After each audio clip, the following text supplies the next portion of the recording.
Several wealthy married couples decide to spend their vacation on a ship that sails from Greece to Italy. Upon arriving on the ship, the New York women notice that the ship they will be traveling on seems too modest and simple. They are not shy about voicing their displeasure, especially Amber, the wife of Tony, the founder of a large pharmaceutical company, who shows her displeasure to a greater extent when a young sailor, Giuseppe, is assigned to escort Amber to her quarters. He encounters her arrogance and boorishness. She is unhappy that the promised gym turned out to be a portable trainer and a jump rope, and starts yelling, promising to punish the entire crew. Giuseppe tries to restrain himself from saying what he thinks of this arrogant woman, but the captain does not share his annoyance. He believes that the sum paid for the voyage should cover all the inconveniences, and does not tire of treating rich customers with compliments and deference. While the travelers relax on the ship's upper deck, they discuss the moral and ethical side of the pharmaceutical business. Amber unabashedly spouts the idea that no one has to take care of people with serious health problems, and it's only their concern how to secure treatment for themselves. Even though Giuseppe tries not to show his emotions, he is very uncomfortable with her talk. Amber keeps picking on the guy throughout the journey, calling him insulting nicknames and constantly reminding him that she is paying for all his services. Giuseppe tries to hang in there, though he's already having fantasies in his head about taking revenge on his arrogant client for her language.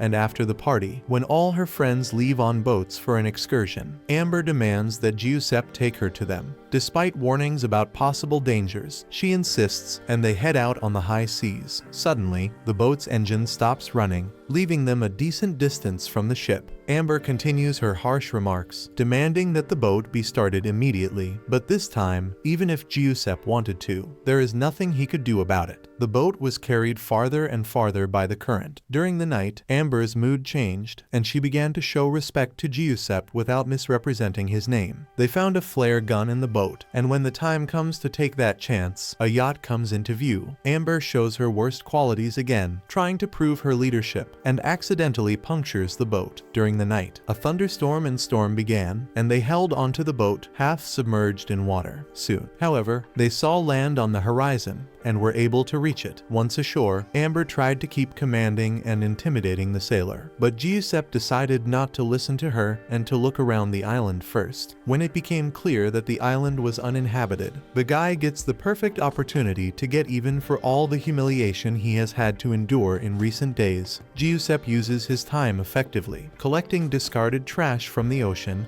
and creating necessary items from it, while Amber doesn't know what to do and just wanders around the island. Giuseppe catches fish, cooks them over a fire, and enjoys eating them, while Amber tries to intimidate the sailor and begs for half the fish, offering huge money for it. Despite her entreaties, Giuseppe does not change his mind. After charging the woman for her rude words, he offers her to earn her share of the fish another way, to become his servant. Though she is outraged, she is left with no choice, and she agrees to the terms. Giuseppe takes the time to treat her to the spoils and continues to educate her, sometimes too cruelly. A sailor finds a small barn on the island that once served as a shelter for those trapped on the island. Amber is glad to finally spend the night outdoors, but the door closes in front of her, and she is forced to sleep on the ground again, wrapped in a fish-scented sweater. The days pass, but no one finds them on the island. The couple tries to have dinner, but Giuseppe continues to nurture his spoiled girlfriend, at times blatantly overreacting. It gets to the point where the guy orders a candid dance from Amber, with musical accompaniment. On another day, the couple's showdown reaches point where Giuseppe tries to physically possess Amber, but at the last moment, when the woman stops resisting, and, as if, does not mind giving it up herself, the guy leaves her alone, promising that she will soon fall in love with him and will beg him to pay attention to her. And so it happens, and almost immediately, after spending some time alone, the woman comes to the sailor and sits at his feet. Passion flares up between them, all the ensuing consequences, making life on the island no longer boring and monotonous. Amber adapts to her new way of life and easily manages household chores, cleaning fish and cooking on the fire. One day, while gathering brushwood for the fire, she spots a boat near the the shore. At first, Amber is about to scream, but then quickly changes her mind and hides behind a rock, and the yacht walks away without anyone noticing. She doesn't tell Giuseppe what happened that night by the fire, but says she feels happy for the first time, though she realizes that if the guy had a choice, he probably would have paid more attention to a younger girl. The couple spends a few happier days on the island until a boat appears in the bay again, which this time Giuseppe notices. The woman asks her friend to hide and not return to the big world, because she is afraid that their relationship will end there. But the guy does not agree this, and besides, he would like Amber to prove her love to him not just with words, but also with actions, by choosing between him and her husband. When they find themselves on a yacht where all the passengers are rich, as is Amber, she reluctantly answers their questions. When they arrive in port, they meet Amber's husband, who has not given up hope all along. The husband thanks the sailor for saving his wife. Giuseppe, unable to stand the strain, leaves, refusing the expensive hotel room he was given in gratitude for his help. He is sitting at the bar with a glass of hard liquor when Amber's lawyer approaches him and hands him a large bag of money as a thank you from her family. Giuseppe throws the lawyer out of the bar, but takes the money and buys the most expensive ring with a huge stone. He then calls the hotel where Amber is staying and expresses his love for her, to which she reciprocates, but quickly interrupts the conversation when she hears that her husband is quite near. Amber asks the boyfriend to decide how they will continue the relationship